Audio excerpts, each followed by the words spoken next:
Oh, that's working. Okay. Hello, thank you for coming. On behalf of Glasgow University Politics Society, I'd like to welcome you to tonight's event. My name is James McGoy. I'm the president of the society. I'd like to just quickly mention the charity that the proceeds of tonight's event are going to. It's Quarriers, and they provide practical support for children, adults and families in challenging circumstances, and you can find more on their website. I'd like to thank the chair, Colin Mackay, for standing in at the last minute. That's really useful. And I think you'll agree our panel needs no introduction. So it's over to Colin. Thank you.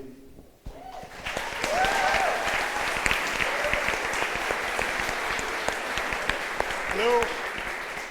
Sorry to keep you all waiting, but the M8's been murdered tonight.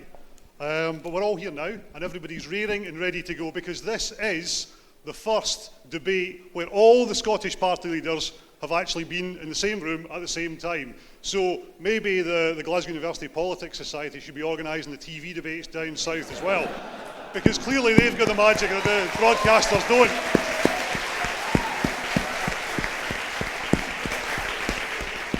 So you're all here for a historic First Leaders debate in the general election. Now, what we're going to do is we're going to give each of the party leaders 2 minutes to introduce themselves and tell you what they're offering you at the general election. If you wouldn't mind not heckling them or interrupting them during those 2 minutes, you'll get plenty of chance to have your say throughout the course of the evening. I'm just going to work my way along the platform, give them 2 minutes each, and then at the very end, we'll have another 2 minutes from each of them just to conclude their comments for tonight. So as I say, we'll be going round the audience for the questions that I have in front of me, but we'll also come round to you for comments. Now, I can't see in the balcony because of the lights, but we have got a microphone up there, so we'll try not to forget about you. If I do, just shout at me, okay? I'm kind of used to that from this lot. So, without any further ado, we'll open up tonight with the Lib Dem leader, Willie Rennie.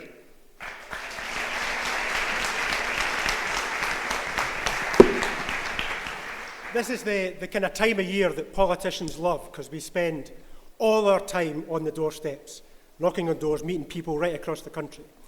We spend an awful lot on shoe leather, but we spend an awful lot of time listening and talking to people. And last week I was in the Borders and I met a young man called George. George earns £12,000. He used to pay over £1,100 of that income on income tax. This year, it will be cut by £800. But he's not alone, because over 2 million Scots have had their income tax cut. I believe that fair tax is necessary for a fair society. And I would argue that it is fairness that the Liberal Democrats have brought to this government. We have cut taxes for workers, we have increased pensions, and we've expanded childcare. But we've also delivered on the economic plan as well.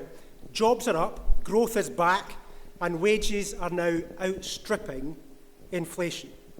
So what's the Lib Dem plan for the next 5 years? We'll bring fairness where the Conservatives won't.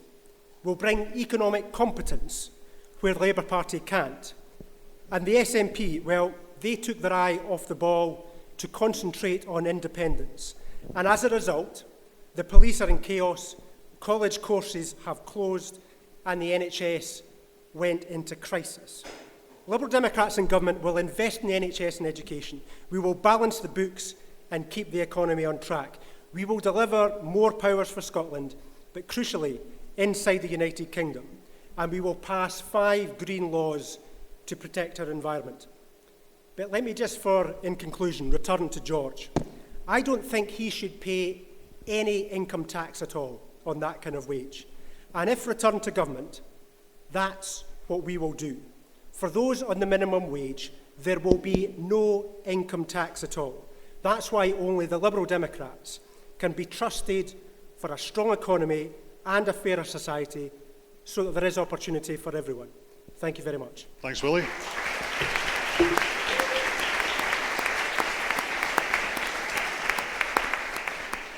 Next, we have First Minister and SNP leader Nicola Sturgeon.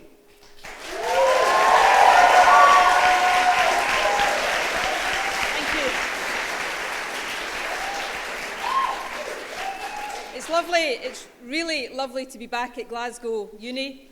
Graduating from this university was one of the proudest moments of my life, so it's always lovely to pay a visit and be back at the QMU.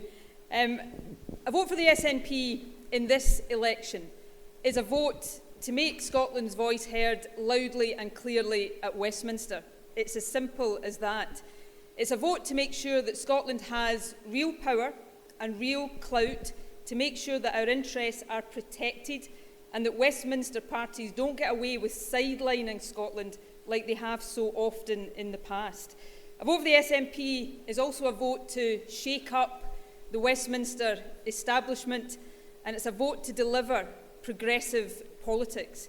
It's a vote for an alternative to the Labour, Tory, Lib Dem austerity plans that are hurting the most vulnerable in our society, damaging our public services and holding our economy back. It's a vote to force a rethink on Trident renewal that will cost £100 billion over the next 30 years. And it's a vote to deliver, to guarantee the delivery of the real powers for our Scottish Parliament that were promised during the referendum, that will allow the Scottish Government to deliver better on the things that really matter, our health service, education and social security. Now, tonight, I'm prepared to bet that you'll hear Labour say, vote SNP and get the Tories, and you hear the Tories say, vote SNP and get Labour. Both of these things are false. The reality is, if you vote SNP, you get the SNP. We'll never put the Tories into government, but let me tell you this, neither will we stand by and watch a Labour government simply implement Tory policies. A vote for the SNP is a vote to shake things up and a vote to force progressive change. So with a big team of SNP MPs, we can at long last get the policies that a majority of people in Scotland support. So no matter how you voted in the referendum, no matter your normal party allegiance, if you want the things that matter to you to be forced onto and up the Westminster agenda, the only way to get that is to vote SNP. Thanks, Nicola Sturgeon.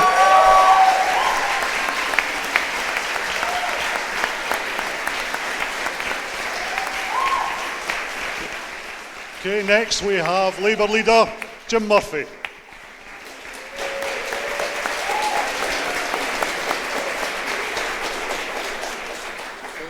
Thank you, Colin, and thank you for the organisers and for supporting such a great and important charity. And Colin, I don't want to start deliberately by disagreeing with you, but it's not the first time the four of us have been in the same room. We were in a small room, the goods lift coming down from upstairs, and kind of embarrassingly we all took selfies, so you'll see that a little later online.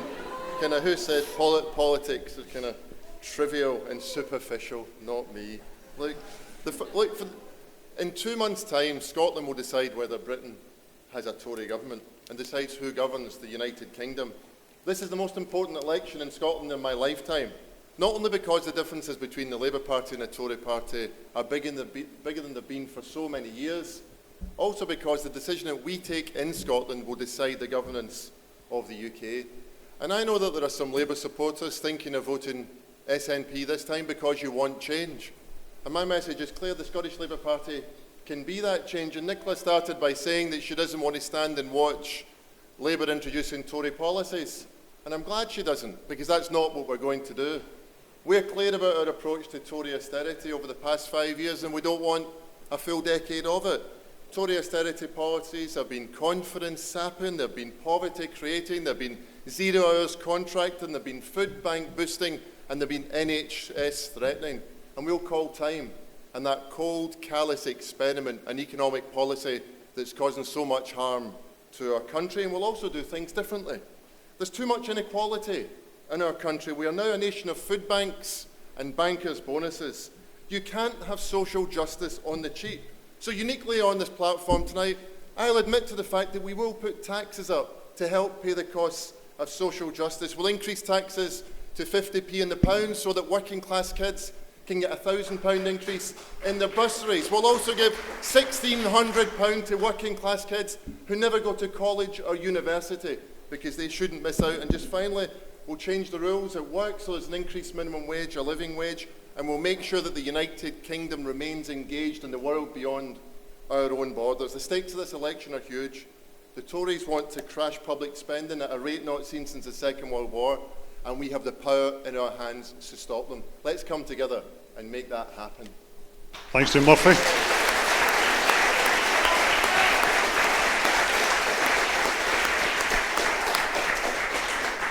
And now we have Conservative leader Ruth Davidson.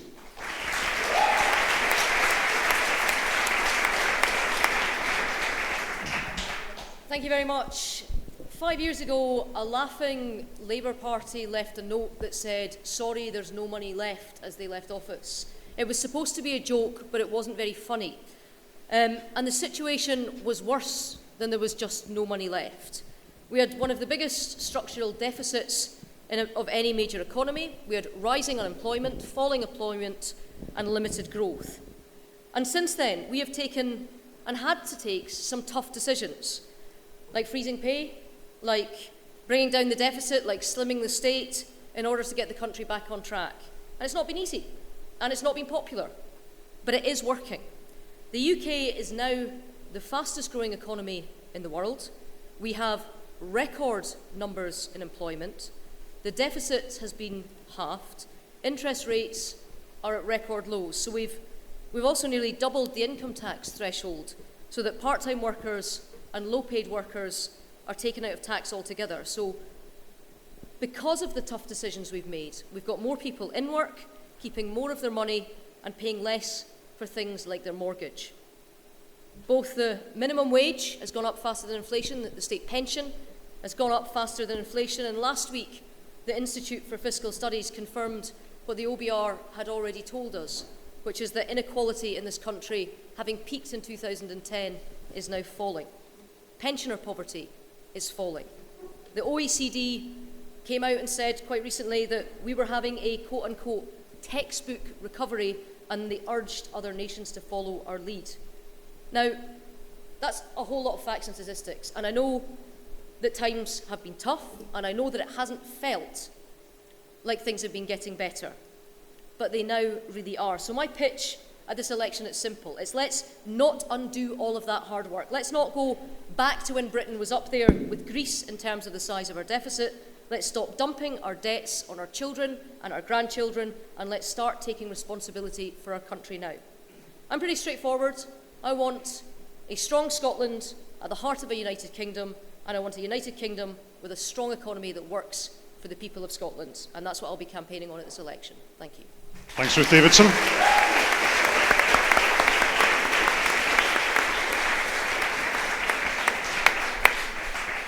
Now it's time to find out what you want to hear about from the political leaders. Our first question is on austerity and comes from Sonny Leto. Where are you, Sonny? Here. Hi there. Government debt is £100 billion higher than in 2013, and anti-austerity movements are gaining rapid success in parts of Europe. I just want to know, will any of the party leaders admit that austerity has failed in terms of reducing the deficit and delivering a satisfactory standard of living for the majority of people in this country?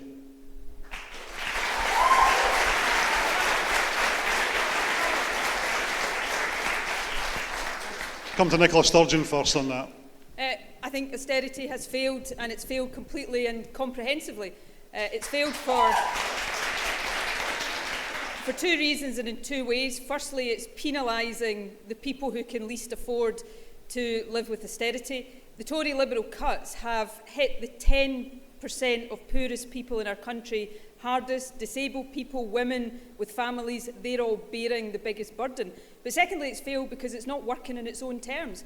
George Osborne said in 2010 that by this year he'd have a £6 billion surplus. He's got something like a £50 billion deficit. So austerity is not even meeting the objectives that were set for it. That's why I've set out a clear alternative. We need to grow our way out of deficit, not try to cut our way out of deficit. I think modest spending increases over the next Parliament that would still see our debt and our deficit come down as a share of our economy, but crucially would allow us to invest in infrastructure and skills and protecting the vulnerable and improving our public services. That's what I'm standing for in this election, and I think there's growing support for that right across Scotland. Jim Murphy.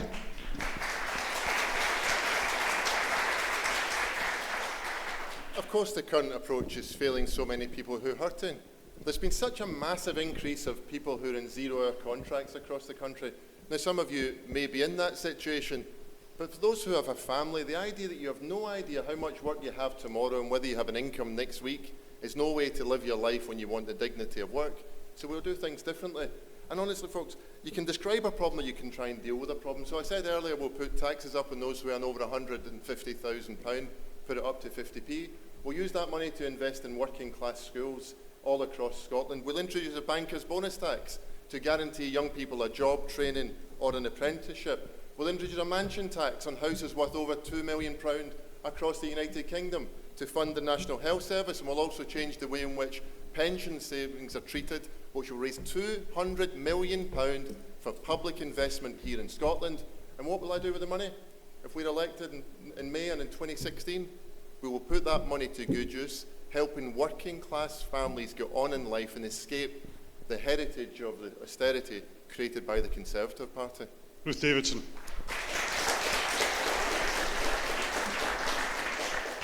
The questioner opened his question talking about the debt of this country. And it's important because the debt is so big that servicing that, the amount we pay, not just in trying to cut what we're doing, but in terms of the debt interest, we currently pay more in debt interest right now, today, than 3 times the health budget for the whole of Scotland. And to have a deficit, which means that you create more and more and greater debt because you're not paying down any of it, means that that number keeps growing. The reason that you bring down a deficit is so that you can start paying down that debt, so that number becomes smaller, so that you don't have so much being paid to big financial institutions internationally. Is that you've got more money to spend on the schools and hospitals in your country. Now, I asked Nicola Sturgeon today at First Minister's Questions, for any who watched it. My colleague Gavin Brown asked her deputy John Swinney yesterday what their plan was, when the deficit would be eliminated across the UK with their plan. And they couldn't tell us. They had no idea. According to their own figures released just yesterday, Scottish Government's own figures, there would be more than £4.7 billion more debt interest needed to be paid in Scotland if we stopped with the plan that we're on. So you're right, and I said this and I was quite upfront about it in my opening. It has been a tough few years, but we are getting people back into work. We are growing the economy. Last year, we were the fastest growing big Western economy in the world, with 2.6% growth. Of the jobs we've created, 3/4 have been full-time, 3/5 have been either managerial or professional. There are 187,000 more people in work in Scotland than were in 2010. The job's not done, but it is important that we bring down the deficit so we can start repaying the debt, so that we stop paying billions of pounds to the international money markets and we start putting it into hospitals and schools. Willie, Rennie.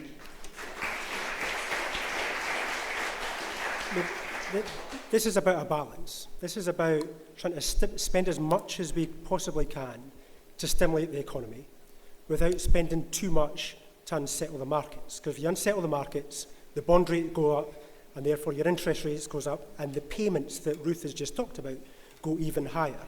The level of debt in this country is still far too high. And to deny that that needs to be dealt with, and that the deficit needs to be dealt with, is denying reality. Because I do not want to put my burden onto future generations. Because somebody has to pay for this at some point, and the longer you leave it, the more difficult it is. So who are you saying is denying reality then? I think Nicola and Jim are denying reality. I think we need to bring down the deficit, and if we don't, the cost will be higher. Well, let's come back to them then. Nicola Sturgeon, are you denying reality? No, I think the reality is that the deficit reduction austerity programme of the Liberals and the Tories hasn't worked even on their own terms. If it had, George Osborne wouldn't have missed all of his debt and deficit targets. The fact of the matter is, I oppose austerity because I think it's harming the most vulnerable. But I would say to Ruth and to Willie, surely you have to look at it and think it's not working on the objectives you set for it. I'd also say to Jim, I think it's important to judge all of us, not just Jim, on what we do as well as on what we say. And just a few weeks ago, Jim's colleagues in the House of Commons trooped through the lobbies with the Tories for £30 billion more of austerity cuts over the next couple of years. So you've got to look at all of these things and draw your own conclusions. My position is clear. We will not cut our way out of deficit. We will grow our way out of the deficit, and that's what How we've got quickly to do. would you grow your way out of deficit? Yeah, And that's what Ruth's been but asking see, you. on the point that Ruth made, I mean, Ruth thinks this is some kind of killer question. It's not. I've made clear my priority is to get our economy growing. My priority is to lift people out of poverty. Economic policy should not be an end in itself. It should be a means to an end. But you don't have a time scale. No, we said our policies and what I've set out would see debt and deficit reduce over the life of the next Parliament. How we then eliminate the deficit and the time scale will depend on how fast we can get the economy growing. But surely our priority should be to give people a decent chance and a decent standard of living. Jim Murphy, you would agree with most of that, wouldn't you?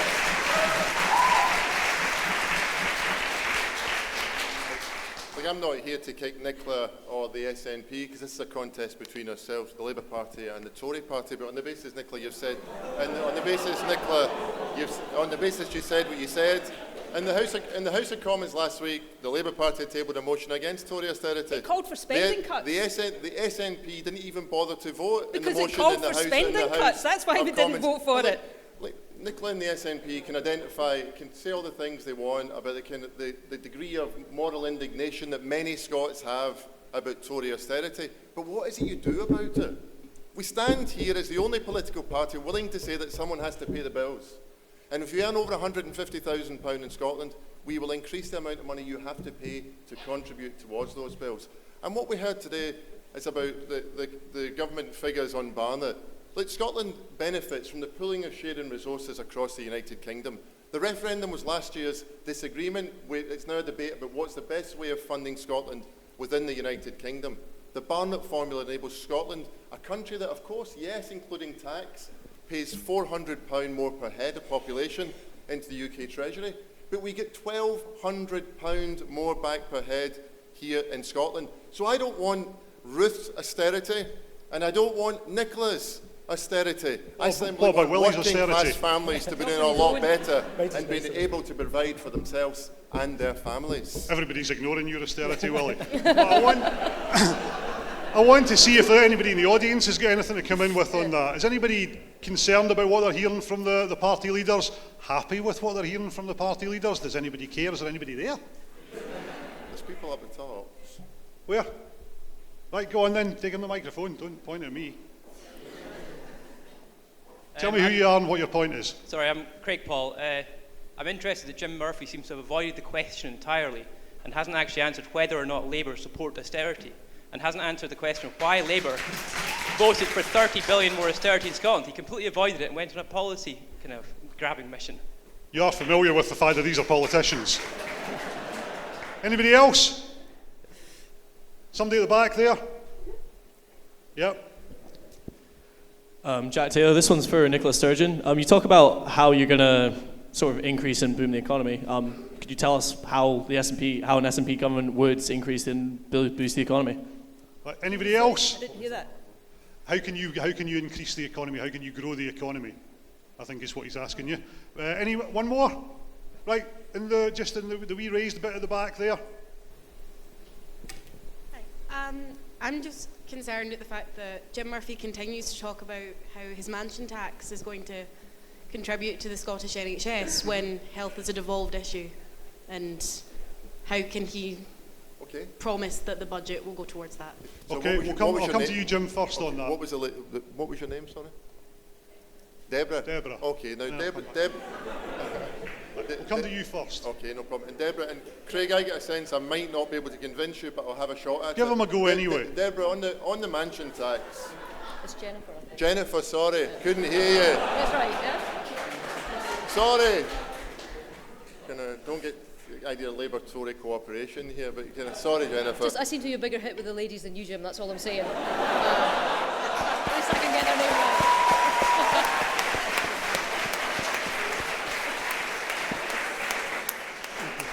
That's the best put down of the night so far, and I don't think we're going to top that one. Right, go on, Jim, try it. Story of my life, Ruth. But anyway, Jennifer got it right. The idea is Scotland's National Health Service needs further investment. No one can dispute that, surely. And again, it's who pays for it. And we're saying that if you live in a home that's worth over £2 million, we will increase the payments you would be expected to make. It'll be about £250 a month more they would expect you to pay. Now, 1/3 of all of this money comes from one parliamentary constituency in London.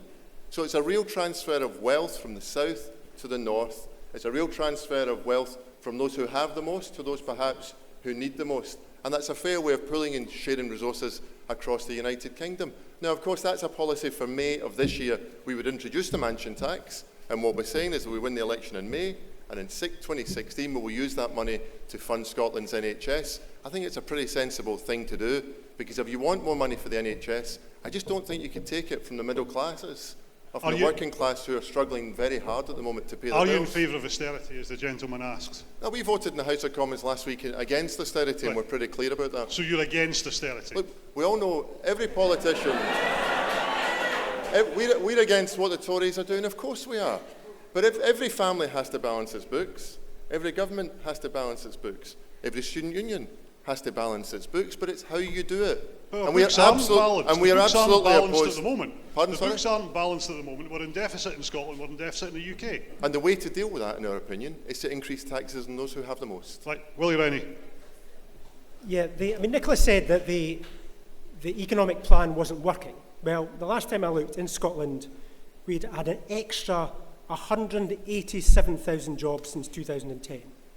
I think that's probably a factor of success.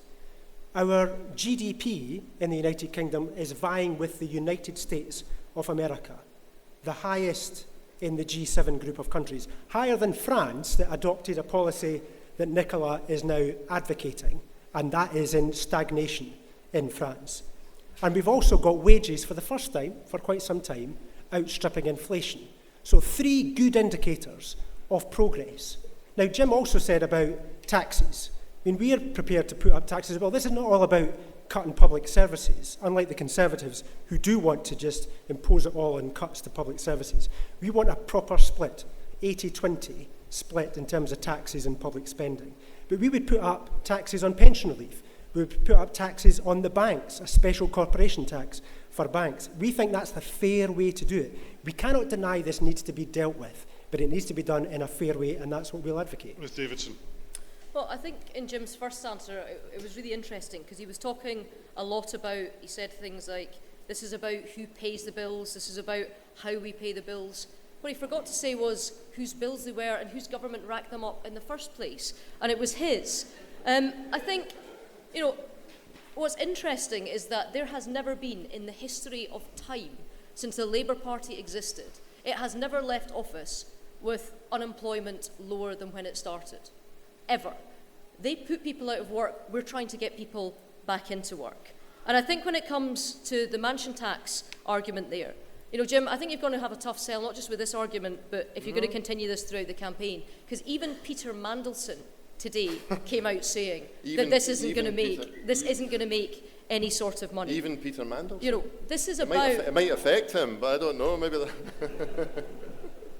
this is about being a responsible government, and if we put it in Jim's language, and it is about who pays the bills, I think that we should pay our own bills, and we shouldn't ask our children and our grandchildren to pay our bills for us, and that's why we're taking a responsible approach. Nicola Sturgeon.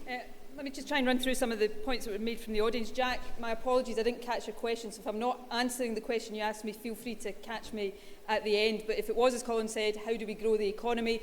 The Scottish Government set out a couple of weeks ago an economic strategy that shows you grow the economy by investing in infrastructure, by investing in skills and innovation. That's how you get the economy growing, and the faster you grow the economy, the more you boost tax revenues and the faster you can get the deficit down. That's the whole point of the argument I'm making. Jennifer, on the 50p tax rate and the mansion tax, I don't particularly disagree with Jim. The disagreement I have is that they're exaggerating the amount of money that they will raise from those taxes, firstly, but I don't disagree with them in principle. In fact, the SNP actually had a motion in the House of Commons against the removal of the 50p top tax rate. Labour didn't vote for us because apparently they had a point of principle that they wouldn't vote with the SNP. But anyway, that is in the past. If you guys keep agreeing, people will think the coalition's started already. The other point, though, Jim's been going on about this motion that Labour proposed last week. in the House of Commons, and you can, if you want, when you go home tonight, go onto the internet and read the motion. They've got the audacity to call it an anti-austerity motion. The motion itself calls for additional spending cuts. Now, I don't know, maybe call me simple person. I think if you're calling for spending cuts on the one hand, you can't describe yourself as being anti-austerity on the other hand.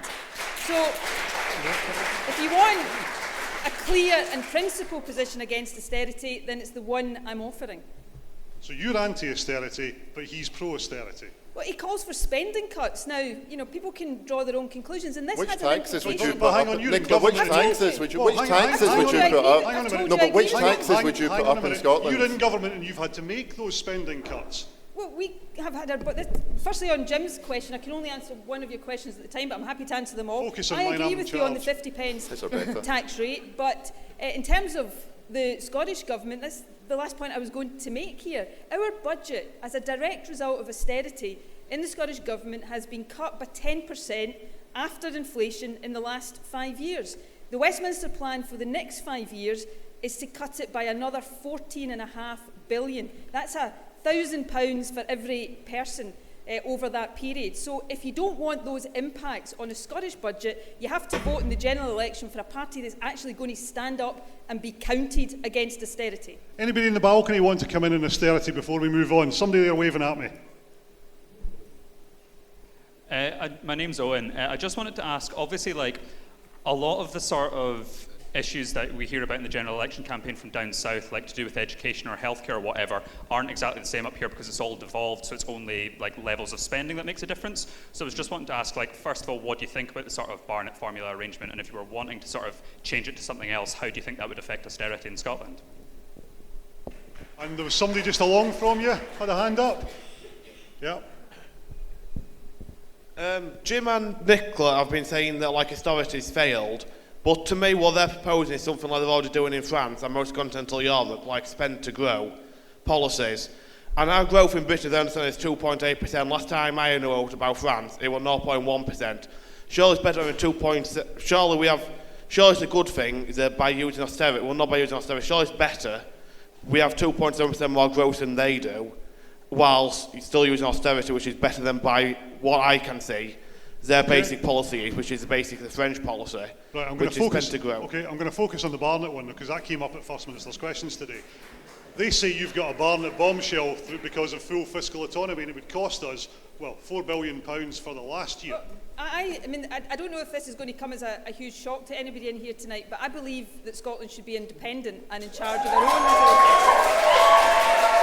And therefore, I believe that Scotland should be fiscally autonomous. We should be responsible for our own economic and fiscal decisions. Until such time as that happens, the Barnett formula should remain in place. It's representatives of these other three parties that have been making noises about wanting to replace the Barnett formula with some kind of needs-based system. So you keep Barnett in place until such times as Scotland is in charge of our own resources, and then we can take the decisions that get our economy growing faster. Jim Murphy, you've got the poster of the Barnett bombshell today. Of course. Well, Owen, thank you for your question. And the second gentleman, I'll do better than asking your name, although your point about economic growth was a very fair one. But on your point about the Barnett formula, one of the great things, and this isn't about rerunning last year's referendum, that's settled for a generation, as we know. But the fact is that, although listening to the SNP will know how... We may find out later which generation. How long a generation is. Yeah. But look, this is about the best way of pooling and sharing resources across the United Kingdom. Now, a lot of people haven't heard a kind of dry, arcane formula called the Barnett formula, but it's a way in which we transfer wealth across the United Kingdom. Scotland gets a really good deal from that. As I said earlier, we pay £400 more taxes in Scotland, including oil, per head, and we get £1,200 more out per head of that system. It's a great transfer of wealth across the United Kingdom, and it is under jeopardy. On the basis of the conversation at the general election now is, what is the best way of funding Scotland within the devolution settlement? With more power coming to Scotland, what's the best way of funding it? And the SNP are in favour of something called full fiscal autonomy. It's entirely incompatible with the Barnett formula. It is the idea that we spend in Scotland that which we raise in Scotland. Now, I love my country. I can be determined to have the best for our nation. But the idea that you put political ideology and the abolition of the Barnett formula in favour of this full fiscal autonomy group will cost us all £800 per head. There's nothing patriotic about putting that sort of ideology before the economy of our country. Ruth Davidson, you would agree with Jim, wouldn't you?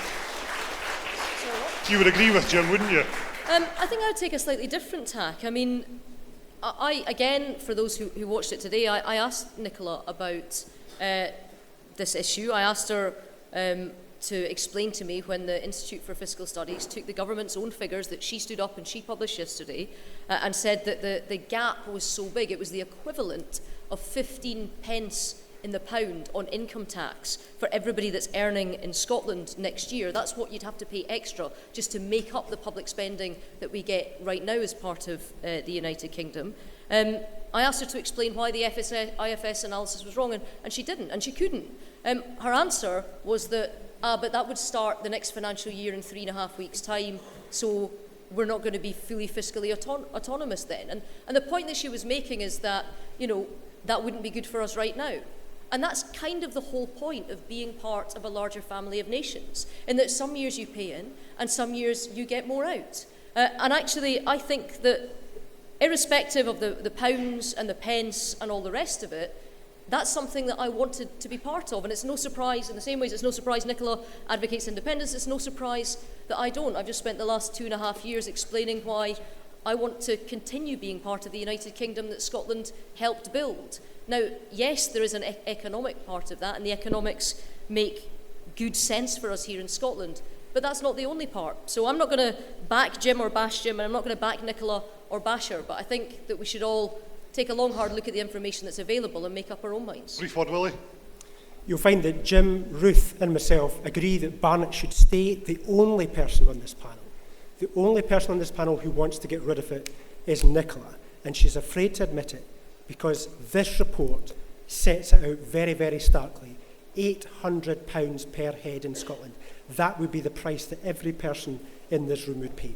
Okay, I'm going to let you come in very briefly on this, Nicola, and then I'm going to move on to another question. If people want to go home and watch First Minister's questions, personally I'd suggest you go to the pub instead, but if you want to go home and watch First Minister's questions, what you'll see me do in response to Ruth's question about the Institute of Fiscal Studies is complete the sentence that she quoted, because what they said about the tax increases, they went on to complete the sentence and say, unless there are policies pursued to grow the Scottish economy. That's the whole point I'm making. If you're in control of your own economic decision making, you can pursue not austerity, but policies that grow your economy, boost your revenues and get more people into work. And I don't hide the fact, Willie, that I'm in favour of Scotland being independent. I've spent the last 2 years, in fact my whole adult life, campaigning for it. Right, we're going to move on now. We've given that one a pretty good kick around. It is one of the biggest issues of the campaign, so I think it's fine to give it a bit longer. But we're going to move on to 0 hours contracts and a question from David Patterson. Where are you, David? Hello. Where are you? Wave. Up here. He's upstairs. Right, have you got a microphone? Aye. Kill him with it. All right, so with 700,000 people being on 0 hour contracts, and predominantly most of them being students, is it time to bring back minimum hour work?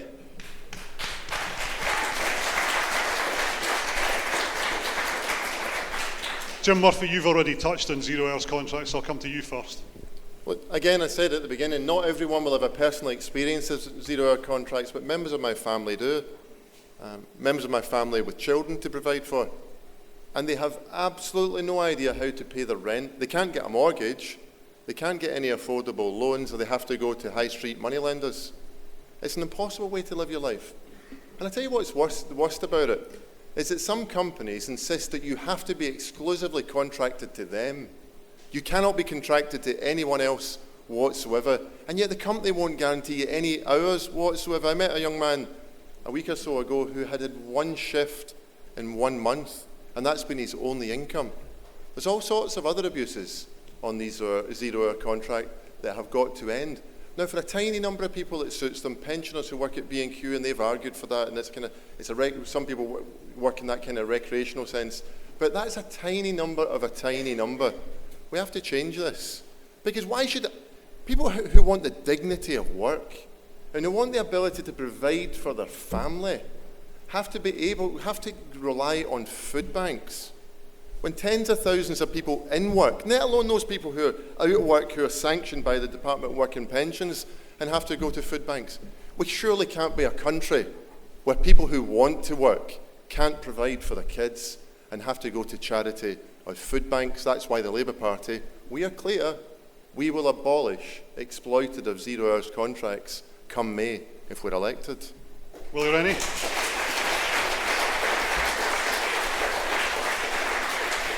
There's a rather large, I'm a Fifer, there's a rather large company in Dunfermline that employs quite large numbers of people, and many of them are on 0 hours contracts, on kind of rolling 3-month contracts as well. No security, very limited security, in fact, at all. And I think it is appalling that workers are treated that way. And that's why I think the government does need to legislate to change this, to make the changes so that people are given the security. There was a young man the other day came to me and said he had to give up his 0 hours contract because his employer would give him no hours. And when he gave up that 0 hour contract, he went to the job centre and he was actually told that he had intentionally given up his job, so therefore was given no benefit.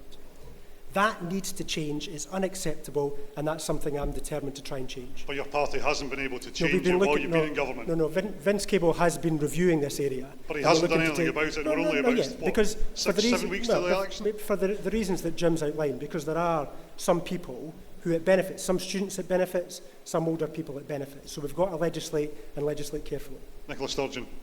Well, I actually agree with Jim and Willie on this. There are, as Jim said, a very, very, very small number of people who find 0 hours contracts suitable for them. But they should be the exception, not the rule. And, 0 hours contracts for most people are just no way to live your lives. They cause poverty, but they cause more than poverty. They cause stress, they lead to mental ill health, they can cause family breakdown. The exploitative and abusive use of 0 hours contracts is, in my view, immoral, and I think it is time we saw the back of them. I think it is a shame that the current UK government hasn't legislated to get rid of them, and I hope the next one, whatever colour it is, will do so, and SNP MPs in the House of Commons after the election will certainly be part of the efforts to make sure that happens. Ruth Davidson. Well, again, you're not going to hear an awful lot of disagreement here. I think it's worth pointing out that of the 1.85 million jobs that have been created in the last 5 years, 3/4 of them have been full-time and 3/5 of them have been higher paid at managerial or professional level. But the questioner was right. There is an issue with 0 hours contracts, but the issue is quite a tough one to deal with. It's also quite a new one to deal with. It's only kind of sprung up in the last wee while. And the point that Jim raises is what makes it difficult, is that for some people, that's what they want. Now, I get that that's not the most people, but he's mentioned the pensioners at B&Q. There are also some student labour. There are also people with casual labour. And because when you come to look at legislation, you have to try and add in all these exemptions, it means that it takes a while to get it to work and find a way that you can make this better for most people without penalising some people who benefit from them. Well, they've been around long enough. They've been around long enough. We've known about the problems with them long enough for the current government to have done something. Well, that's why you heard, for example, the Prime Minister saying that he was going to review this, not at the party conference there, but the one before. It was sent to the Department of Business. Vince Cable is looking at it. The legislation is we're trying to find ways to make this work so that we don't penalise the pensioner at B&Q and the student that quite likes having casual labour, thanks very much. A blanket ban would hurt those people, so it's finding ways in which you can make it work without having that blanket ban. Briefly, Jim. Just very quickly, I mean, as I've alluded to, someone very close to me, I've remember my family's on one of these things, and he's in the construction industry and can't get a job anywhere in Scotland, so he's 0 hours contracts in London. But as a consequence, he can't afford a B&B. So what he does is he sleeps on the bus overnight, gets to London in the morning, gets off the bus and see if he can get work. And if he can't get work, he comes back home and sleeps on the bus again. Because sleeping on the bus is cheaper than finding a bed and breakfast in London. Now, that's a grown man. He wants to provide for his family, he wants to afford to go on holiday, he wants to buy his kids presents at Christmas. Surely we can agree that in a civilised world, in a civilised, rich country like ours, our fellow human beings shouldn't be exploited in that sort of way. Okay, I'm going to move on. Question 3 is on home rule and comes from Stuart Spencer. Where's Stuart? Down here. It's a quick question, isn't it? Good evening, panel.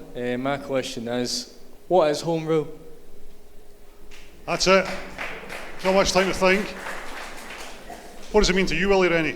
It means being able to raise the majority of the money we spend so we can have the flexibility, the agility to do things differently if we choose.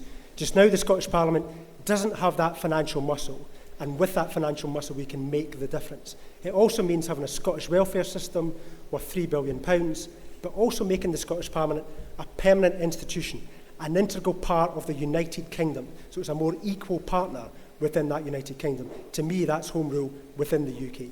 Ruth Davidson.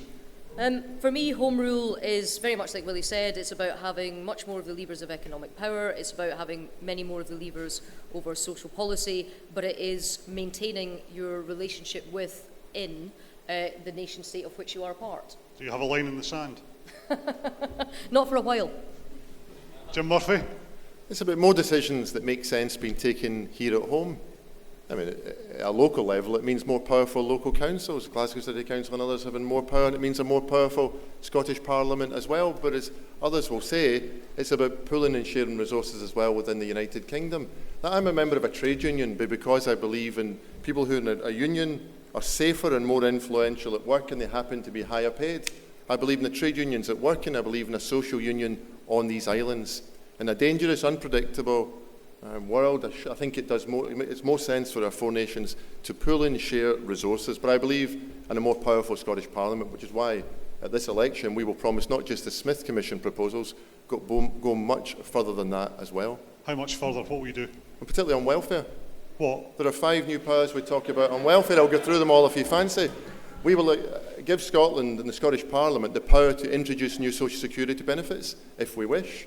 We will give the Scottish Parliament the power to increase social security benefits if it wishes. So the UK system would be the minimum. We'd have to meet those commitments from existing resources, but we would do so. We would devolve the work programme that was so important to get the people that we've been talking about tonight who are stuck in generational Some of that's poverty. already been done. That's already in the Smith Commission. There was a meeting about that in the Scottish Parliament yesterday. But on housing benefit, we'll go further. We'll devolve the £1.8 billion of housing benefit at a time when far too few houses have been built in Scotland. That would be important. And then finally, I don't want a centralised welfare state, whether it's in London or in Edinburgh. I want every city in Scotland to design a welfare state that suits its needs, and that's why we would go further. Ruth's desperate to interrupt, but she's too polite. Well, I'm not polite at all, but I don't think Jim Murphy's actually read Smith, because at least the first 3 points of that, and I'm pretty sure the 4th and 5th, if I understood them correctly, are already contained in the Smith Agreement that's been signed off by all of our parties. So I think you need to go back to Greg McClyman, who was your commissioner. The devolution of the welfare state's not there. Well, all of the stuff about social security benefits, the ability to uprate it is there. All of the second point that you also said about social security, which was what? Was there. I have no idea. Right, but okay. You said that you could. Oh yes, you said that you could have an uprating system. You also said you could introduce new benefits. That was the 2 that you said. Both of those are already. But in the that's only on Ruth. That's only on what's currently devolved benefits. I'm saying that on state pension, we'll have the power to increase the state pension. I'm saying an unemployment benefit will have the power to increase unemployment benefit. Those are important new changes that the Labour Party will offer at this election. If the Scottish Government can find the money to pay pensioners more and can find the delivery method, there is nothing which prevents them from doing so under Smith. Yep. Nothing which prevents them from doing so under Smith. What was your third point? Devolving the welfare state. No, that wasn't the third point that you said. What did you say? You said social security. Housing. You said the work programme. You said the work programme. 1.8 billion in housing benefit, Ruth. No, that was your fourth point. Would you said the work that? Programme. Would you want housing benefit devolved in that way? No. You said that the first one was being able to chat. operate social security. The second one was being able to have new social security benefits, and the third one was the. Testing your memory. I am testing my memory. I had a drink before I came. Can you tell? And the third one was devolving the work programme. Each and every single one of those are already in the Smith Agreement. I think what Ruth deliberately... Let him explain himself. Let him explain himself to you. What Ruth deliberately chooses to misunderstand is that I'm saying that we have to devolve power out of London and out of Edinburgh. So we will take the work programme and take it out of both of our capital cities and give it to communities and cities all across the country. What's about devolving? Isn't that what David Mundell and Alec Neil were talking about when they had a meeting in Parliament yesterday? I have no idea what David Mundell and Alec Neil were talking about. I'm neither David Mundell. Presumably one of them had to report back to her. And you cannot Ruth, defend I'll yourself. come back You're to you absolutely maybe. at it. Nicola Sturgeon, to get back to the question. I'll come back to the question, but you've got to let me in on this. No, you can get in on that, but what do you make of Home Rule? What is Home Rule to you? I'm about to utter a sentence that you may have never heard me utter before and probably will never hear me utter again, but on this I think Ruth Davidson's probably right. All of these proposals... Wait. Was that the I agree with Ruth moment? We're in the original Smith Commission report. So anyway, back to what does Home Rule mean to me. Home Rule means all the decisions that affect our lives, the lives of ourselves, our families, our communities are taken at home. It means that we're in charge of our own decisions, our own destiny. I guess we could find a word for it, the same word that 200 other countries across the world use, independence. What Home Rule isn't, is a set of proposals, and I'm back to the Smith Commission, that leaves 70% of all tax decisions at Westminster and 85% of the social security budget at Westminster. That's not Home Rule, that's continued Westminster rule, and that has to go a lot further.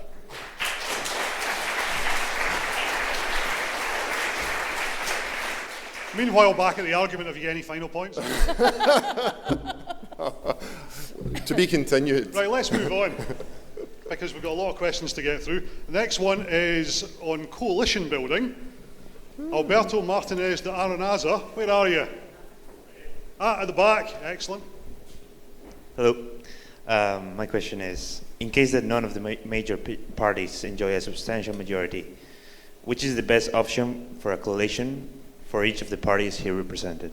Thank you. Let's go to somebody with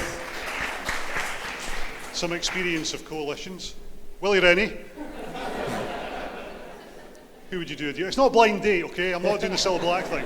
But, what do you fancy? I think it's more take me out than blind date anyway, Colin. Sorry, I'm just showing my age. Showing your age, Cilla Black.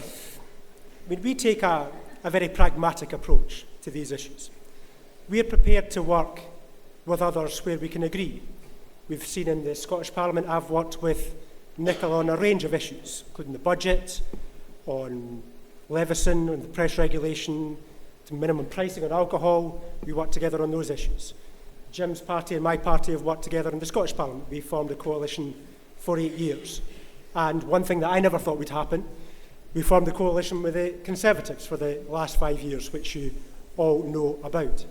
But what this shows is that we are prepared to work with others where we can agree, where we can find that common understanding for the greater good. It's not about putting your own party first, it's about doing the right thing for the country. Now, people will disagree about what the right thing for the country is, but if you come into politics just to look after yourself, you would never take any risks for the nation as a whole. And what we did back in 2010 was made the right decision for the country to get the economy back on track and make sure that the economy was put back on track in a fair way. So the year after that, you lost 11 seats in Holyrood. How many are you going to lose in a couple of months' time because of that coalition deal? But Colin, that proves exactly my point. This was not about self-interest. This was doing the right thing for the country. If it was, we would just stand back and let others do it and just protect yourself. We got stuck in, we got involved, for good or worse. We made the country better, we believe. And so therefore, working in partnership with other things is... So who would you do a deal with? Well, I'm not going to reveal our hand before the general election. You'd never do that. Any decent negotiator would never reveal that. But what I can clearly say, though, is that I think it would be difficult to put the SNP in charge of a country that they were determined to break up. And that's why we would be unable to form any kind of coalition with the SNP. So no rainbow coalition if it involves the SNP? We couldn't do that. Right, okay. Ruth Davidson, who could you do a deal with? Well, I'm going to slightly challenge the premise of Alberto's question, if I might, because his question was, if you can't get a majority, who would you want to do a coalition deal with? Well, in Scotland, we're one part of the United Kingdom that should understand more than any other that actually that's not a binary choice. It's not just majority or coalition. You can have a minority government. The Prime Minister made clear that he would prefer to do that than to do a coalition. I think, like Willie, we'd find it difficult to do any deal with a party that wants to break up the United Kingdom, whether that's Plaid or Sinn Féin or the SNP. And I'm pretty sure the SNP have stated many times that they wouldn't do a deal with us, so that one's off the table. But I don't see us doing a coalition deal with anyone at this election. Unless So you want to be alone? Well, I always want to be alone, darling. That's not what you were saying earlier on. To Jim, in fact. Jim, what is... she was there, you were there. You were both there. Before you had your wee falling out. You were in the... Anyway. Colin was in the lift with us. Yeah, but no, there was after that. Anyway, who would you do a deal with? Who's your pal? Do you know, who's my pal? I'm in politics. How many pals do you think I have, Colin? Look, I think that... And I will answer your question, but I just wonder if I can say this thing first. This is going to be a really sterile election campaign if all we do is post-match analysis of an event that hasn't yet taken place. Pre-match analysis. Pardon? Pre-match analysis. Oh, pre-match analysis of post-match events. I'm a journalist, I do punditry, it's what I make my money out of. Get on with it. Like Ruth, we're aiming for a majority. That's what we're aiming for. We want a Labour majority on our Labour agenda, and we're confident we can still do that. Now, in terms of what happens after the election, I'm going to get involved in that after the election. If other parties want to vote for our agenda of a higher minimum wage and a living wage and all of those other sorts of things, that's great. I look forward to seeing them in their division lobbies in the House of Commons. But in the meantime, I'm going to concentrate on trying to win the election, and that's our intention and ambition. Can you still hold your 41 seats, as you said, when you became leader? Look, if the opinion polls that are published over the past few days are repeated, then we're an uphill struggle, I know that. And Ruth's party will be absolutely delighted if that's the case. But look, we're behind in the polls. We've got a lot of work to do. I know that, because the biggest party gets to form the government. And it's either... Well, so the gentleman shouts liar. When's the last time that didn't happen, sir? All right, so I'm not a liar then. Okay. I might be right, but you might think I'm wrong, but I'm not a liar. Let's go back to the original question. Are there any of these parties that you could do a deal with? I have no... Well, sorry, it's not personal. It's not personal. I have no idea what these folks will stand for in their election manifestos. They've been telling you tonight. They've all been listening. Could you do a deal with either of them? Look, let's deal with that and the issue of deals after the election. I'm determined to win the election. That's what I'm aiming to achieve. Confident we still can. Nicola Sturgeon, would you do a deal with any of them? I will come on to that, but let me just take on a couple of points that have been made. And this one that Jim's just made there about it would only be the largest party that could try to form a government. See, the day after the last general election, and if you remember that, the Tories were the largest party. Gordon Brown had just been defeated in the election. A young and up-and-coming politician by the name of Jim Murphy said something quite interesting on that day after the election. I was 42, I was neither young nor up-and-coming. I was being kind to you. He said that Gordon Brown had, and I think I'm quoting you roughly rightly, a constitutional and moral right to try to form a government. So if it was right then, why wouldn't it be? Anyway, the other point I wanted to take on was Willie's point, and to an extent, Ruth, we could never, ever, ever have anything to do. Well, with Ruth, absolutely, we'd never have anything to do with your party either, and it's not personal. But Willie, when I was listening to Willie, you know, the SNP could never have a say in a UK government. Do you remember during the referendum, when all these unionist Westminster parties came to Scotland to say, please don't leave us, we love you, we want to hear your voice, and you'll have a big voice in the UK if you stay. Now they tell us your voice can only be heard if you vote how we tell you to vote. That's not acceptable.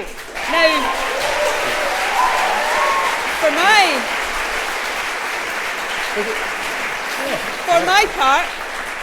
for my part, and here I will agree with something Jim said, I'll be spending every day between now and the election trying to persuade people to vote SNP, because we'll only have a say and a clout for Scotland in the next Westminster Parliament if people do vote SNP and return SNP MPs. Yes, the polls look good, but I take nothing for granted. Colin. Now, coming to the question on coalitions, we've ruled out any kind of deal with the Tories. Scotland doesn't vote Tory, and an SNP bunch of MPs would never, ever put the Tories into government. In fact, if there are more anti-Tory MPs than Tory MPs, we can lock the Tories out of government.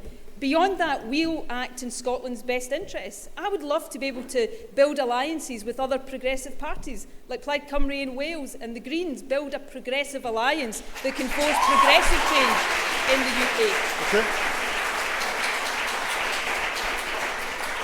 Briefly, Willie, why wouldn't you be part of that progressive alliance? I just want to address what Nicola has just said. I know she's the government of Scotland. She's formed the government. She's got a majority government, and I give her credit for that.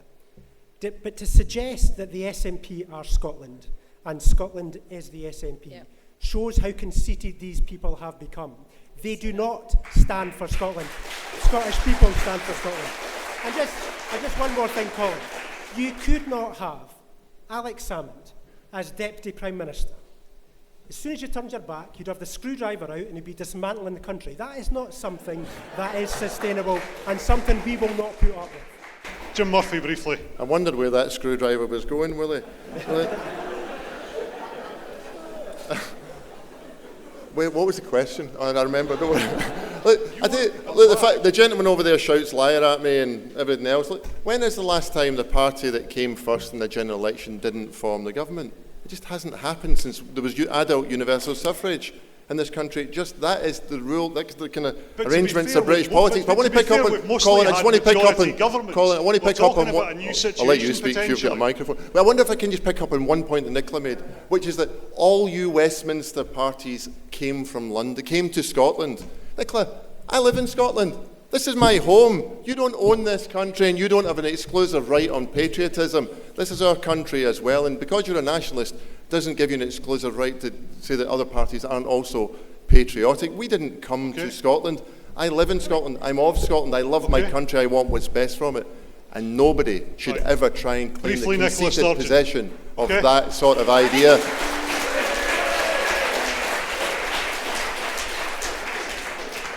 Could lose the mock outrage. David Cameron, Nick Clegg and Ed Miliband did come to Scotland to say all the things that I said. And Willie, I don't pretend or claim that the SNP is Scotland or Scotland is the SNP. No, what I said was, if Scotland votes SNP at the election, why should our voice then be shut out because you don't like the SNP? If Scotland chooses to make its voice heard in Westminster by voting SNP, which is the only way to really make Scotland's voice heard, then Scotland's voice should be heard. There's a real conceit about this, Nicola.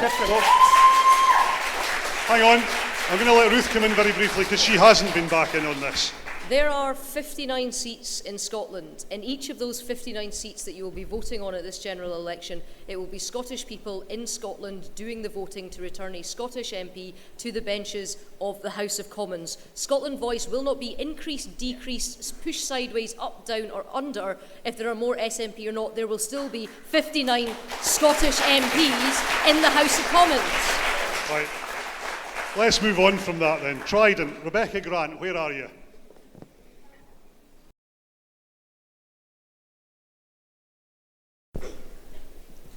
Cheers. So, according to the government's own figures, the cost of renewing Trident could be £20 billion or more. To what extent do you all think that this is a justifiable spend, and why?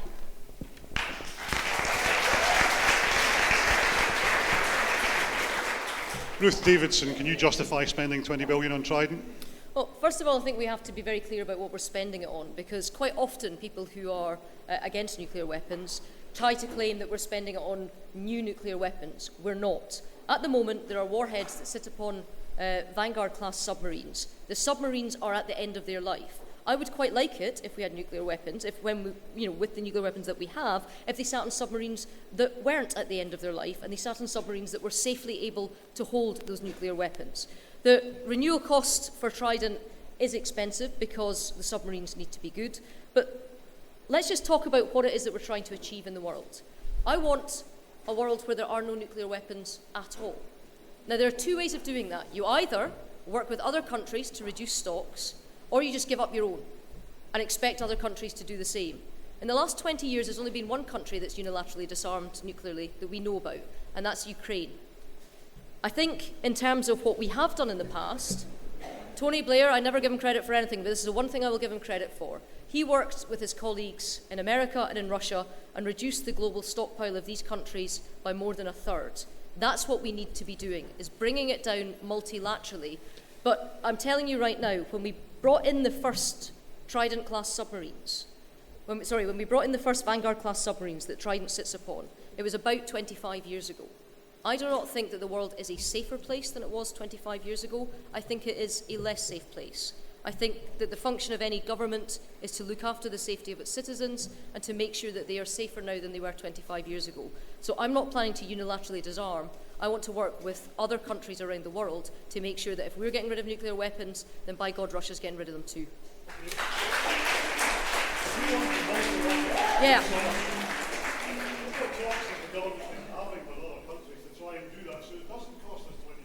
Well, like I say, we took full part with the START 1 and the START 2 process. You're right that they have stalled around the world. We need to get them going again. I think that's incredibly hard with the current incumbent at the Kremlin because of his belligerence. But what we have to do is make sure that we exert pressure upon him in order to do that. You're seeing that at the moment with conventional sanctions in the Ukraine. But yes, I absolutely agree that we have more to do. I think that we have a personnel in the world, in terms of Vladimir Putin in particular, that makes the kind of work that we have successfully done in the past very, very difficult. Well, I expect I'm going to be in a minority of one on this panel. I am opposed in principle to nuclear weapons. I do believe in unilateral...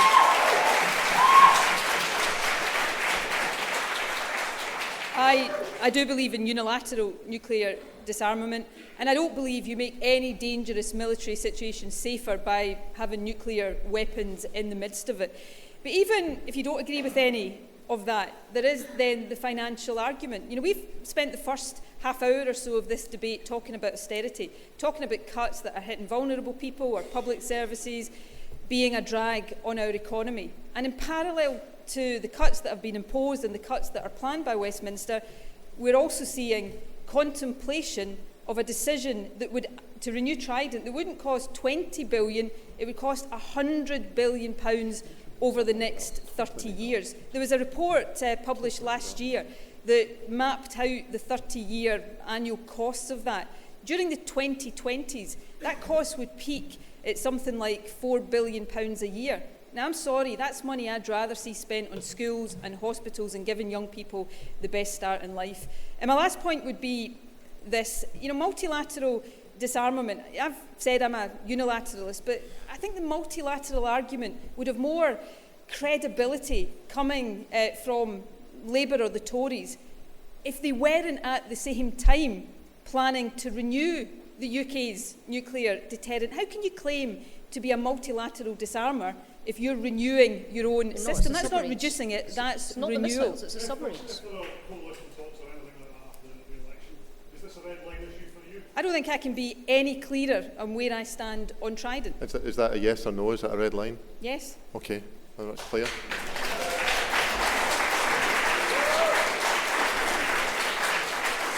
Okay. Look, I'm in favour of negotiating on the nuclear deterrent. I'll say that to Nicola, I'll say it to Willie, I'll say it to Ruth, I'll say it to you, Colin. But the people I want to negotiate with are the Russians, the Chinese, the Americans and other nuclear states. I believe in a world, I genuinely believe in a world free of nuclear... Surely we all believe in a world free of nuclear weapons. It's a legitimate conversation and debate about how you get there. Nobody fetishises nuclear weapons or the submarines or anything that goes with it or the cost that it takes. We all want a world free of nuclear weapons, and it's an honest disagreement about how in a dangerous world you best achieve that. I happen to believe that in a world where India and Pakistan are facing off across a nuclear divide, where North Korea and Iran are determined to get a nuclear capability, where the Russians, the Chinese are invested in the airborne capability and the first generation of nuclear subs, that my party, the Labour Party, that gave up a greater proportion of nuclear warheads when we were last in power than any nuclear nation on earth, I think that we shouldn't go to zero unilaterally. I think we need to be part of the international negotiations. We can't uninvent the technology. I wish we could. Okay. I wish some brilliant people hadn't invented this technology. All we can do now is negotiate away the capability. And let's try and do that together in a multilateral world so that we have a globe free of every single nuclear warhead in our lifetimes. Willie, Rennie? I want to exert maximum pressure on the rest of the world to get rid of nuclear weapons. To get rid of nuclear weapons and exert that pressure, you need to be at the table. You can't do it by a megaphone from afar. You need to be right at the table, part of the talks, the 5-yearly NPT talks. I want to be right at the heart of them. If we unilaterally get rid of those weapons, we remove our influence, we remove our leverage, and therefore we remove the chance that Britain can play a big role in making the world nuclear free.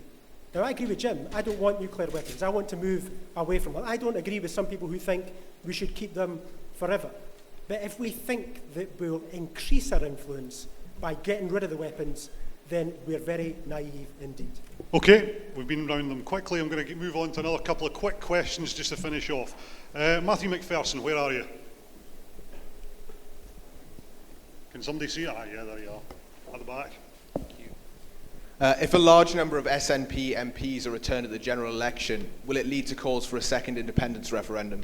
Nicola Sturgeon. Voting SNP at the general election is not voting for an independence referendum. If there is going to be a second independence referendum, that will only be when people vote for a government in a Scottish Parliament election that puts that in their manifesto. I'm very clear about that. I wish Scotland had voted yes last year. I want Scotland to be independent, but there's no shortcuts to that. Scotland will only be independent when a majority of people vote for that in a referendum. I was just going to ask, are you going to put it in your 2016 Scottish Government Manifesto? I'll tell you that when we publish our 2016 manifesto. So wait a minute, that's not automatic for a... Yeah, it might not be in. Well, there you go. There's plenty to keep you guessing about between now and the public. We haven't published our manifesto for the 2015 election yet, so let's do that. It won't be in our manifesto. I can be clear about that. Can you be, Nicola? Could you be equally clear? It's not going to be in our manifesto. Is it going to be in yours? You'll wait and see when I'll be honest with you. I've always said... Oh, come on. You said you were in favour of independence. Are you going to be in favour of it next year in your manifesto? Well, the way you're changing positions on policies all over the place, who knows what your position on independence will be by the time that's an we get insult there. of me. It's not an answer to the question. Let me answer the question. Okay, good. Let me answer the question. I want there to be another independence referendum, but it's not just down to me. It's down to the people of Scotland. It's down to public opinion in Scotland. But if it's not down to you to propose it, I'll make that judgment in line with the democratic process of my party when we come to finalise our 2016 Is that a manifesto. yes or a no? And then it will be up to people in Scotland to decide whether to vote for that or not. It's called democracy. But if you're still in favour of independence now, tonight, surely it's going to be in your manifesto because you're not going to deliver it before that because you just said you can't. You can spend the rest of the debate asking me this question in seven not much of it to ways. go. You're going to get the same answer. What was the answer? What was the answer again? I'll tell you when we publish our 2016 I think it was maybe's manifesto. aye, maybe's no. Maybe's no. Maybe's aye, maybe's no. Willie, Rennie, it's not going to be in your manifesto, is it? I think it's quite revealing that in answer to the question about Trident, she was absolutely clear, without any doubt, crystal clear, and I give her credit for being crystal clear. But an issue that's rather a bit more problematic, just a big haze falls. I think we need to have absolute clarity that if you vote for the SNP, you get independence. And if we're not clear about that, I'm not sure what this party exists for anymore. So I'll give Nicola one further chance. Is she going to give absolute clarity? 2016. Well, hang on if you're not going to stand for independence, what on earth are you going to stand for? The SNP always stands for independence, but the question of when there will be another independence referendum will be made clear in our 2016 manifesto so that when people vote in the 2016 election, they have absolute clarity about that. I'm delighted that all of the interest of these parties is when we're going to get another independence referendum. The way we're going just now, I'll be able to persuade them all to vote yes. No. I've got one last question to squeeze in tonight before they clear off. Callum Cribbs, where are you? Where's Callum? Right, you can't come to the QM without asking about cannabis. Not that I'm suggesting anything there. I was at Strathclyde, you see. I was going to say, he's a Strathclyde I used to have to... No. Callum? According to the Institute for Social and Economic Research, up to £900 million could be raised annually through taxation of a regulated cannabis market. Given the current squeeze on government spending, would your party be open to this idea? Willie, Rennie. Thank you for the question, Callum. There was a resignation from government not so long ago by a man called Norman Baker. Norman Baker was a Liberal Democrat Home Office Minister. And he resigned from the government because, to be frank, he was fed up with the Tories in the Home Office. Who can blame them? But what he said that he resigned for was because Theresa May refused to publish the evidence, the scientific evidence about drug policy. So we're going to have a decent debate in this country at last, based on facts, based on science. And was typical of the Tories. They refused to have that open debate. And I think that's despicable. And I think that's why you need good Liberal Democrats in government to make the difference, to get the openness, to have that proper debate based on science. Ruth Davidson. Do you know what? I think some things are worth more than money, and the health of our nation is one of it. There are plenty of studies, Willie, in medical journals around the world, published by universities, that show a direct link by cannabis use and damage to mental health.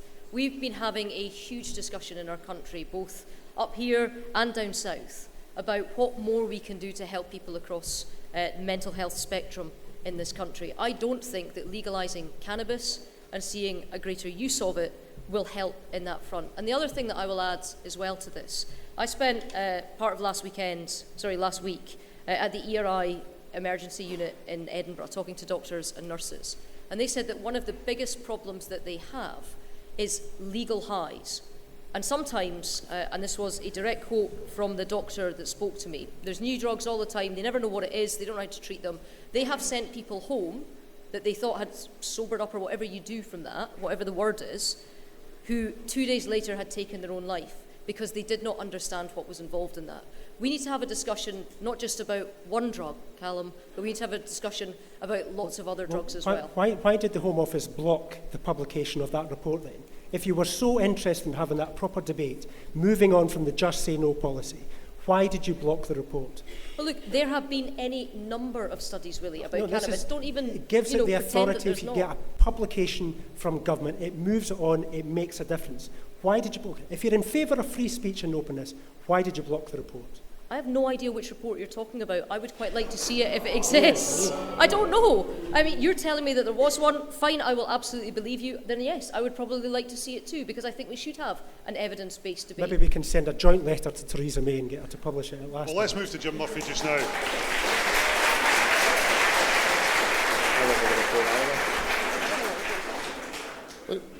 By judging by that applause, I'm perhaps going to frustrate some people, but I don't believe in the legalisation of cannabis. It's my view.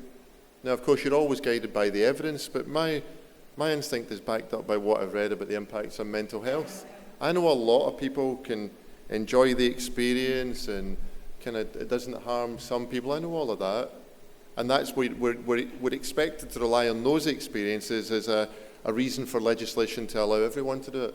In a country where 1 in 4 of us will experience a mental health illness at some point in our lives, and I'm not saying cannabis is the biggest driver of that, but it's nevertheless a contribution in some people's lives. But when 1 in 4 of us experience a mental health illness in our life, and when most of us probably know someone who has an experience or currently has an experience of a fluctuating mental health condition, I think we have a responsibility not to kind of legislate because it makes you look fashionable or young or cool, but because of the wider implications in terms of public health. So I think, however, alongside that, we should kind of get rid of the whole rhetoric of the war on drugs. I think there's a lot of kind of macho, kind of knee-jerk political posturing on this. The issue is much more complicated than the soundbites suggest, but if I'm voting on this, I wouldn't vote for the legalisation of cannabis or any other of those drugs. Nicola Sturgeon.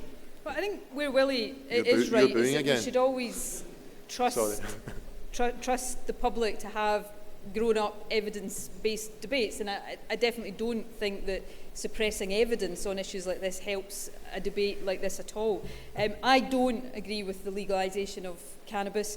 As you might know, I was health secretary for 5 years and read a lot, researched a lot into this, thought a lot about it, spoke to a lot of people who had direct experience not just of cannabis but of other drugs, and there is an awful lot of evidence that cannabis is not a harmless substance, that it does lead to mental health problems and that it can lead people into the use of harder drugs as well. There's another issue as well, and maybe it's a simplistic issue, I don't know, but when we're trying to say to young people, don't do drugs. And I tend to agree with Jim about some of the rhetoric around this hasn't over the years been helpful, but the message we should be giving to young people is don't take drugs. And I think you run a real risk of mixed messages if you're trying to say don't take drugs, but at the same time you're legalising or decriminalising cannabis. So I'm not in favour of it, but Willie's right, we should trust people to debate it openly. Have you tried them? I think I'm on. Maybe's aye, maybe's no. No, I think I'm actually on record as making an admission on this once, possibly at this university, although not in this union, I have to say. And it made me awful sick, so I didn't do it again. Have you tried them, Willie? Yes. Have you? What did you try?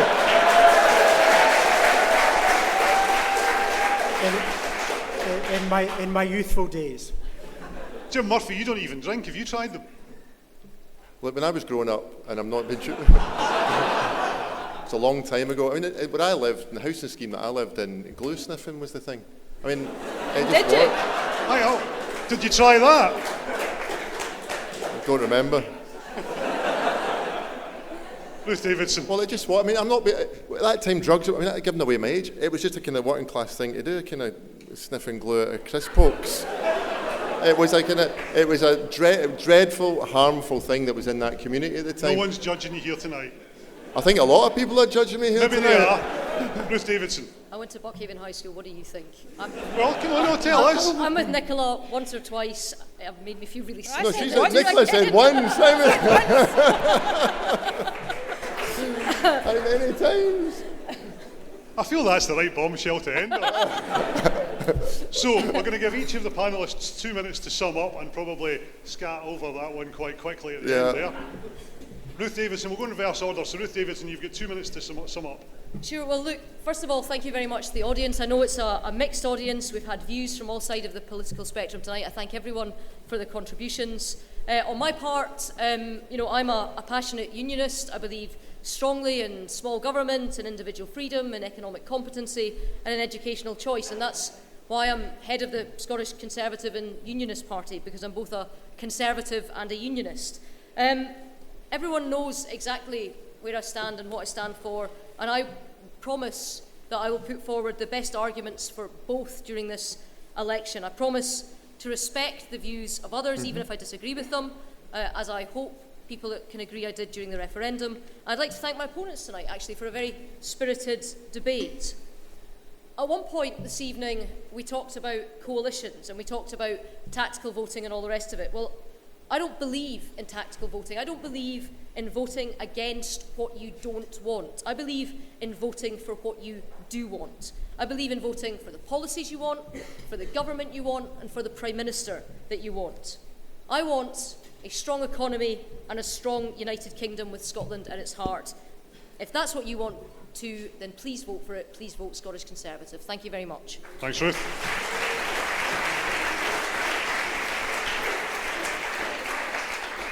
Jim Murphy, you have 2 minutes to sum up. Thank you, Colin, and thank everyone for the questions, and thank my fellow panellists. I enjoyed this evening, except the last question. In a minute and 40 seconds, all I would say is that our country's hurting. We know that. Many of you will have family or friends who are genuinely struggling at the moment. And while politicians from either government, either the UK government or the Scottish government, can congratulate themselves in what they believe to be a job well done, there are people outside of those circles who are hurting so badly.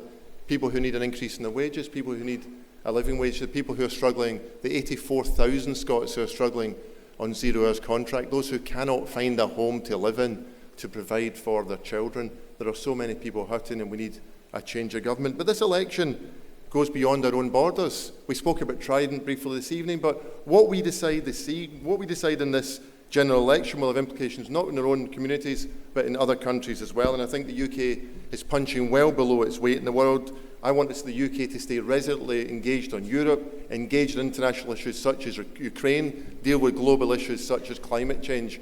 And finally, I want us to contribute to removing a Prime Minister with a Scottish-sounding surname who's entirely out of touch with the nation of his ancestors. Thank you very much. Thanks, Jim Murphy.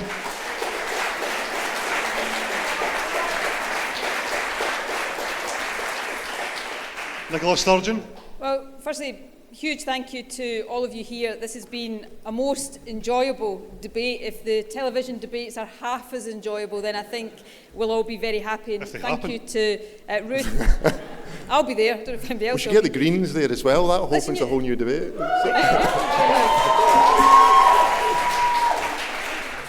Agreed. Anyway, thank you also to Ruth, to Jim and to Willie. I think tonight's been good-natured. It's a joy to have been back here at Glasgow University. The issues we've discussed tonight, austerity, Trident, more powers for the Scottish Parliament, these are big issues. They are vital issues, and I hope and expect that these will be issues that are right at the centre of the election campaign. But if we want these issues not just to be at the centre of the election campaign, but to be at the heart of Westminster after the election, then we need to elect MPs who are going to go there to shake things up and make sure that those priorities are put onto and up the Westminster agenda. We need an alternative to austerity, not for political reasons, but for the sake of the people who are paying the price. We do need common sense on Trident, and we need real powers for our Parliament so we can answer more of these questions and deal with more of these issues here. And the way to get that, the way to get Scotland's voice heard more loudly than it has been in Westminster before, is to vote SNP. I take nothing for granted. I'll be working for every vote every day until May the 7th, but I would ask you tonight, when it comes to May the 7th, vote SNP. Thanks, Nicola.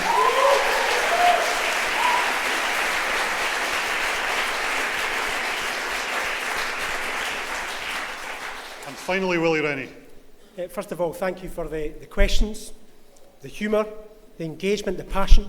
I think it's been a really good debate, and as the others have said, if we can replicate this through the general election campaign, I think we can show politics in a good light. I think it will be a good thing to show us debating in this kind of fashion. Look, I'm a liberal. I believe in opportunity for everyone, no matter what their background. I want everyone to get the chance to get up and get on in the world. That's why I'm in politics. I believe in creating a fairer society, stronger economy, so that opportunity is available for everyone. What we've shown by being in government is we can hold the others back when they go too far. That's the benefit of having a good, strong, liberal voice in politics. We've cut taxes for workers, we've expanded childcare, we've put up pensions, we've got the economy back on track. We've made a big difference to this country. We've got the economy back on track, but crucially, we've done it fairly. That's what I hope to show through the rest of this general election campaign, the real value of having Liberal Democrats in politics and Liberal Democrats in government. Thank you for listening. Thanks, Willie.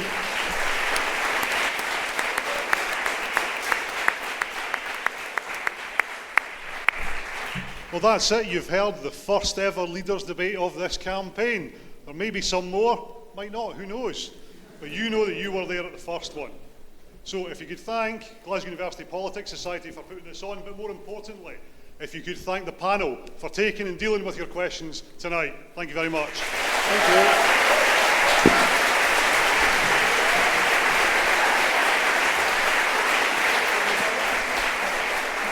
you. So how do you think the debate went? It was great. I really enjoyed it. It was, tough questions, tough audience, but I think lively and good-natured. So, yeah, if they're all like this during the election campaign, I'll be very happy. I mean, you were well. They responded well to you when you started speaking. How does it feel to be back, at the university you once attended?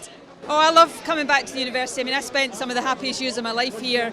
Hugely proud for me to be a graduate of Glasgow University, and I always love coming back. I was at the Butte Hall a few weeks ago doing an event there, and I like to come back as often as I can. That's fantastic. Yeah, so, you touched on this briefly, but do you think there will be another referendum debate sometime in the future? I think there will be, but when that is up to the people of Scotland. It's not just up to me. But yeah, I think Scotland's going to become independent. Okay, yeah, cool. Yeah, it's an option for sure, isn't it? Yeah. Caroline Lucas from the Green Party, she's offered an alliance with the SNP, or she called for one anyway. What are your thoughts on that? I want to work with other progressive parties across the UK, the Greens in England, Plaid Cymru in Wales, and that's what I want SNP MPs to do in the House of Commons. Stand up for Scotland, but pursue progressive politics with other progressives. And finally, Gus, question. What do you see in the future of Scotland under SNP rule? Well, the SNP is about giving people the best start in life, making sure we've got strong public services, people that get the chance to get on, and to have a strong economy. And these are the things we pursue as the Scottish Government, and these are all the things we'll argue for in Westminster as well. That's absolutely fantastic, thank you. What do you want to talk about? Well, first, how do you think the debate went? You really enjoyed it. It was the first debate we've had so far in the general election campaign. It was great to have the 4 party leaders. I wish there was 5. I think the Green guys should be allowed to be here. The Green Party are a kind of legitimate principled organisation, and they should be allowed to take part in these debates as well. But no, I really, really enjoyed it. It was in good spirits. So what do you think about the Green? The Green offered an alliance to the SNP. What do you feel about that? That's up to them. I know that neither the SNP nor the Greens are going to form the next UK government. The Greens will stand throughout the UK, but only in a small number of seats, and the SNP only stand in our part of the UK, so neither of them are going to be the biggest party. So I understand why they kind of look for coalitions of convenience, but we're concentrating on winning the election. That's our approach. When so many political scientists are predicting it to be a coalition again? Yeah, I think I'm confident, but I'm not complacent about it. The most recent polls had Labour at 272 seats and the Tories at 272 seats, so it's the closest election. I mean, on the basis it's a tie at the moment. It's the closest election in history. So it's a long way, a short amount of time, but a long way to go. Because either Labour or Tory has to end up the biggest party, and both of us are trying to get an outright majority. So, yeah, we're determined to try and win it in our own right. Can I ask, Labour want to lower tuition fees in England and Wales to £6,000 as a maximum, but how will that affect Scotland, where the Russell Group universities all have £9,000 tuition in Scotland? Foreseeably, you could have higher tuition at Glasgow than Oxford or Cambridge. Well, we're going to have a policy of no tuition fees, and of course, the fact that Scottish universities can currently charge £9,000 for English students and it's going to reduce to £6,000, that creates a £37 million deficit for Scottish universities. And the Labour Party said we will plug that gap in Scotland. What that does is leaves us with £160 million, because the money that the UK Labour Party is using to reduce tuition fees in England is by changing the pension savings tax for those who earn over £150,000. That creates £200 million of money for here in Scotland. We'll use the first 37 to plug the gap on fees, as I said, and we'll use the rest to give to working class kids. And what would you say to people who criticise free tuition as a middle-class policy, one who affects middle-class children more? Do you know, I think that if all you do is provide only fees, then I don't agree with the criticism, but I understand it. But we're going to use that £160 million. What we're going to do is increase bursaries for students studying HNCs, HNDs or degrees, £1,000 a year more in bursaries. And we're going to do something that's unusual in the UK. No other party is going to offer it. Is that for 18 and 19-year-olds who never go to college and never go to university, we're going to set up a future fund for them. We'll give them the average HE fee. In Scotland, the average higher education fee a year is £1,600. We'll give them that, and they can use that themselves. They don't go to college or don't go to university, but they pay their taxes and their families pay their taxes. They should get a fair deal. They can use it to help set up a business, driving lessons or anything else that helps them in their career. And that's the big difference between us and the other parties. We'll change the tax system to put all of that money into working class families.